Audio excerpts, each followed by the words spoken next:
Hollywood. We're gonna do another Olight flashlight review. This one's gonna be a little bit different, I promise you. I rarely take issue with a flashlight from Olight. They're just always super buttoned up, and I really can't think of one that I've had, a problem with. This one is a tactical light for all intents and purposes, but I have some things that I think could be done a little bit better. We'll get into that in just a second. Let's get it on the tabletop, get you a close-up, go over some of the accessories that this thing comes with, and we'll also tell you about some specials they're running right now. I gotta say, this light, like most other Olights, is beautiful. It is very nicely done. The fit and finish on these things, I never have a complaint with. So it checks all the boxes for me there. Let's go over the lumen levels. It only has 2.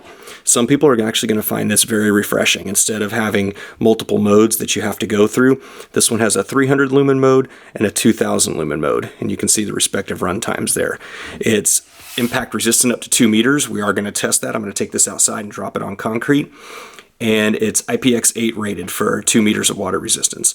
Okay, so there are some included accessories, and there are also some accessories that you can add on for this. The first thing we're going to go over is an included accessory. It is this belt holster, and it's a pretty good, sturdy, quality belt holster. You're not going to have any problems with that. The light can actually fit in 2 different orientations. So you can place it in a traditional fashion, like that, or you can place it down and it comes out the hole at the bottom. Now you're going to say, well, wait a minute, why would I want it to hang out that far? It should sit up there like this. Also comes with 2 of these finger stops, for lack of a better term. So if you take the base plate off,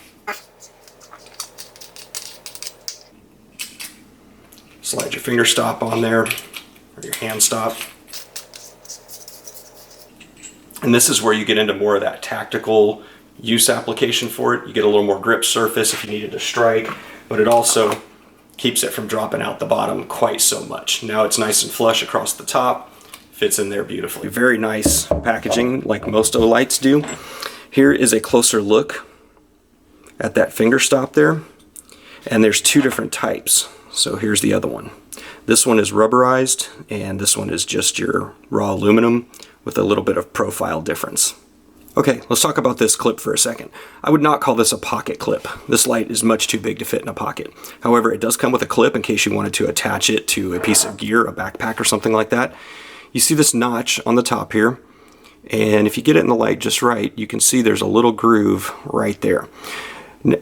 If you snap it in, that notch fits in that groove. Now I will say, if you notice the inside of this rubberized hand stop is completely smooth, it will not fit down over that tang right there.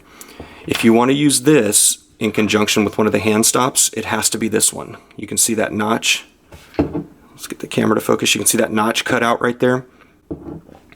If you get that to come down over, it snaps perfectly over top, and then you can screw your basic cap down. One other word of caution is that this clip without this piece is pretty much useless. It very easily pops off of here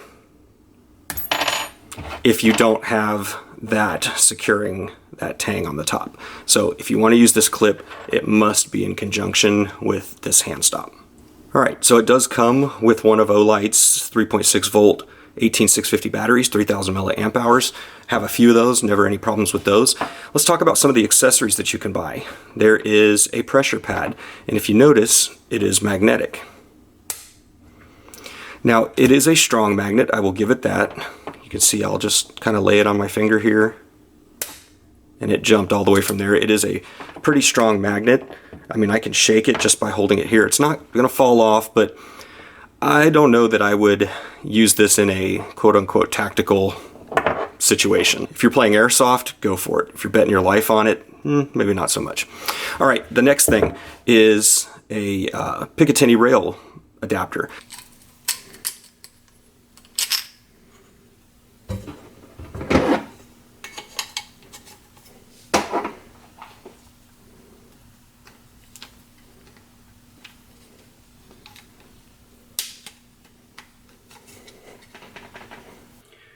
This is a fairly large flashlight.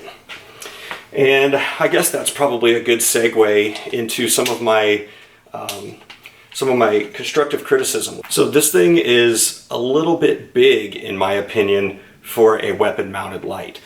I remember back in the day, we didn't really have many options, and a lot of us used to run lights this big. But there's a lot of competition out there now for weapon lights, and you can certainly get things smaller than this. Now, can you get something smaller than this and much cheaper than this? I don't know, maybe. I'm sure some people will post in the comments below, but this is a little bit big for me on the end of a firearm. The other thing is 2,000 lumens is probably way too much, especially if you're doing this for a home defense application. That 2,000 lumens is insane. I'm gonna take this out to the meadow out here in a second, and we're gonna show it to you. It gets out there, man. This thing will throw some distance outside. For me personally, this is not gonna serve any sort of tactical or home defense application. If you've been watching the channel for a while, you've probably heard me mention I have, you know, cameras on the sides of the houses and stuff like that, and I get alerts on my phone if there's motion. And we have deer all the time.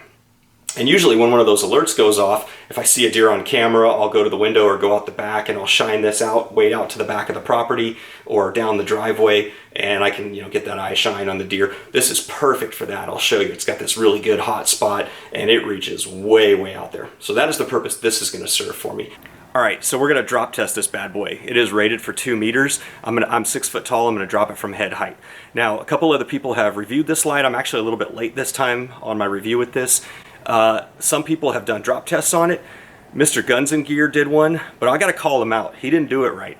He dropped his in slow motion. Of course it's not gonna break in slow motion. Let's do this the right way.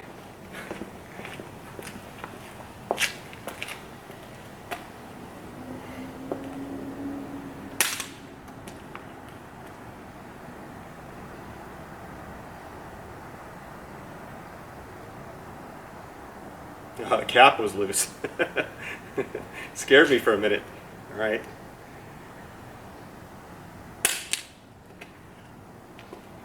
Let's drop it straight down. All right, it flickered for a minute, but still works. Those trees right there are probably 60 yards away. That back corner to the right of the trees is probably another 20 yards. You can see that really bright hot spot. There's the bottom of the spill, hot spot, top of the spill. Let's go over this way on the pasture.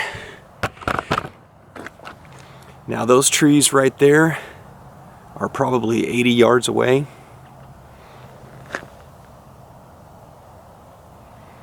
And there's the barn in the back. There's a trailer back there in the woods. And man, this thing it's got a really, really pronounced hot spot. This thing throws it out there. I think it says it's 560 something meters is the throw on this thing, and I believe it. Now for a tactical light, I may like to see a little less hot spot and disperse some of that light throughout the spill there. But man, it throws it out there, no doubt about it. For a minute I thought it actually failed the drop test. It was just that the cap was loose. So it took a couple good hits. It's got some dings right there, one there, a really good one on the blue bezel right there where I dropped it on its face, and then a good one on the actual tail cap there.